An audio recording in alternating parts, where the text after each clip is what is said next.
Hi there, I am Tanya Windecker and I have complex PTSD myself, and people are often puzzled by how come you can have this abusive childhood and then you end up in adulthood being in abusive or toxic relationships and friendships. How come you can't just say, hey stop, that's not okay for you to treat me like that? Let's explore that a little bit, because that's really difficult for us to do, to stand up for ourselves in such a way.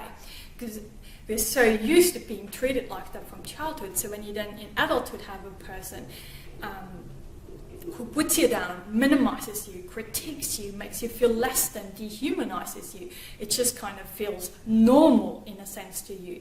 And it makes us feel not worthy. It makes us feel useless and helpless. And the more we feel that way, the more we put up with abuse. Okay? Not just put up with it, we feel like we deserve being treated that way. And where things often become very twisted, I believe, is, I don't want to go into detail of attachment theory here, but if you want to Google, for example, the circle of security, they talk about how we all have that need for that secure base, that sense of safety. That's not something just a child needs, that we need that through our whole life, that sense of safety. And we also want to have attachments.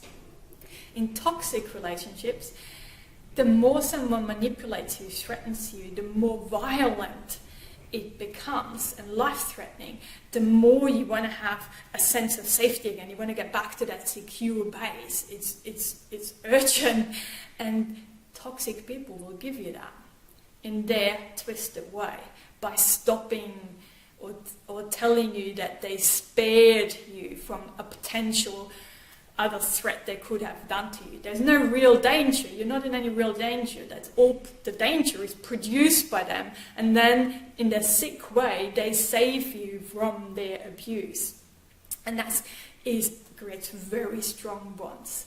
So most of my abuse was in groups of people, and there's often the leader of groups who initiates all the abuse and the violence is also the person who stops it and calls it off and kind of spares you to live yet another day.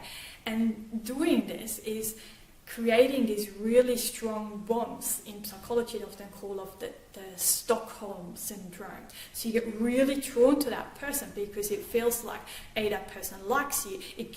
That person gives you back that sense of safety, that secure base. And that's just a couple of reasons why it is so difficult for us to actually get away from those kind of toxic relationships there. It's really difficult to explain to people who have never been in such a position, but it is a really strong magnetic pull, and it really feels like you can't get away from that person. So I'm curious to hear your thoughts on that as well. I believe it's very complex, and I don't think I would have gotten that without professional help there. So please don't be afraid to reach out. I would think reaching out for help is a sign of courage. So I hope you find this useful, and as always, sending you lots and lots of love and rainbows to brighten up the tough times just a little.